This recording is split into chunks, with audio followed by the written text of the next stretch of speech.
We are back with another overtime on Old Favorite Friday to continue the conversation about Racer 5 from Bear Republic. And I touched on this in the kind of the quick video we put in stories about the fact that this is one of the OG West Coast IPAs. This was made way back in 1999. It won all kinds of medals. It really pioneered that pine resin, citrus forward IPA. I mean, these IPAs before that were the classic, really taking off of the IPAs coming from England, right? Mm-hmm. And taking off on those styles. And this was one of the beers that really upped the hopping, really upped the bitterness.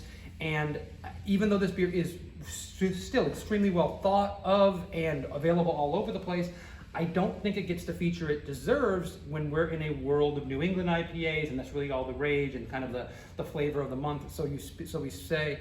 But what do you have to say about this beer?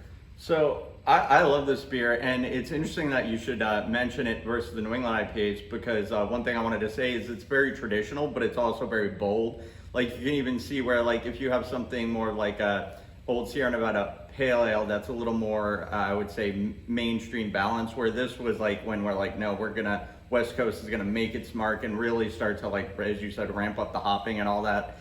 And so it is traditional, but it's that bitter, aggressive, like, you definitely get that pithy grapefruit. Like, some people who back in the day weren't too crazy about IPAs, this would probably be what they would think of, but as someone like me, I love hops.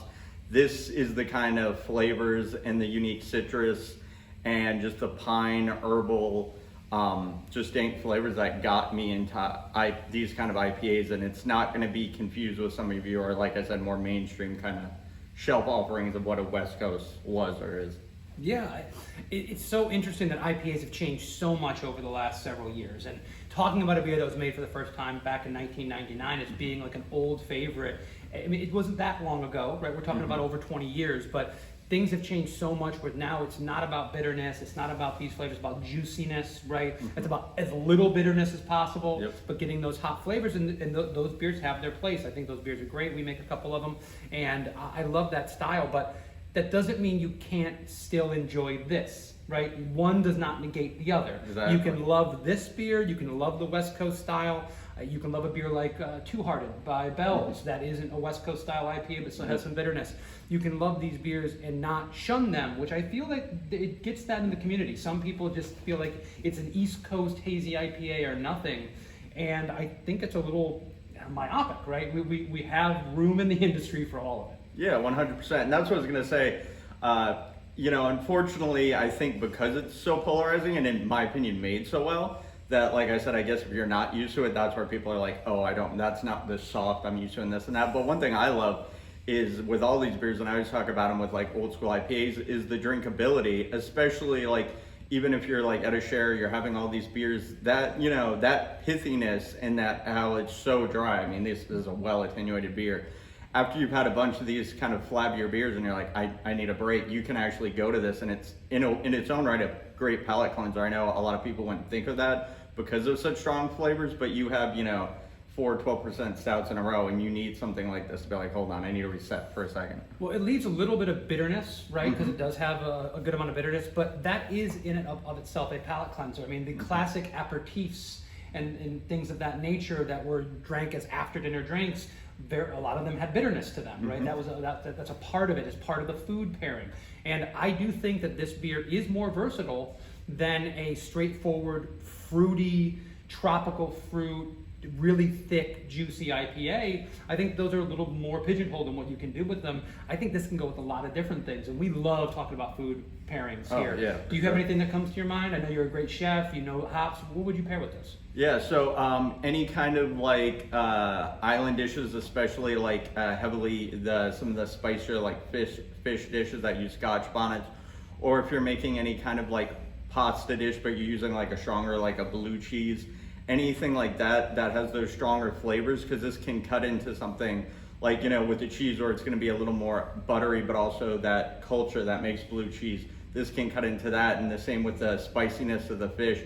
This can kind of tame it, but also go with it because it has those citrus components. So it's actually a perfect balance for something. Or I would even say I would pair this, because I love Indian food. So I would even pair this with something along those lines when you got a lot of flavors and then you have something citrusy to just balance that out. I love that pairing with Indian food. I also love like a dry rub, like spicy, like a jerk chicken or something like that. That would go really, really well with this. But there's tons of options with the beer like this. I do think it's very refreshing. It's very drinkable. I know we use that term very often here. And every beer we talk about ends up coming down to it's well attenuated, it's well balanced, and and you go back for it and you try and you taste something different every single time you sip it. And this is a great brewery. They've been doing it for a long time. They know what they're doing. This beer hasn't changed in its quality. I think that the tastes of the market may have altered subtly. I know that the fans of this beer are seeking it out and finding it on a regular basis. I've wanted to feature this beer now for a long time. The problem I had is I had a hard time finding it fresh, because I kept finding 6-8 month old, and this beer is not terrible at that time, but it's not its peak. Really, you only drink this beer within at least 3 months, maybe 4. I mean, that's usually the recommendations for an IPA. You want to get it as fresh as possible. And it took me several months of doing these videos to finally find this beer that was in that ballpark, so we could taste it and we can describe it accurately, not just from our memories or what have you. And that's the thing that breaks my heart, because this beer should be fresh on the shelf, because people should be pulling it more often. There's no reason I should go to my local Total Wine and More and find 8-month-old Racer 5. It means that the people aren't pulling this beer as often as they should, and that's a shame, because people should be drinking this beer more often. Yeah, and the one thing I wanted to say about that is, unfortunately, it's part of the climate of craft beer, but the one thing I love about this one, why I would pull it off the shelf more, is something to kind of go back what you're saying about how the some of the fruitier beers, which I totally agree with, are a little more kind of one-dimensional in a way. So you have some of those, you take the first sip, and the first sip's like, wow, but after that you're like, okay, I think I'm just good with the first sip. This, the difference is just the way the whole beer's designed. I actually want to go back to another sip and discover something else. So I'd much rather drink a bunch of these than those beers where it's great at first, but then you're like, all right, that was more than I need. I mean, in the time that I've drank this beer on camera, I've gone from getting all that herbaceousness and that kind of bitter grapefruit. Now I'm getting a little more of like a sweeter citrus fruit in there involved. I'm getting a little bit more lemon zest. I'm getting some more subtle notes of herbaceousness that aren't just pine resin.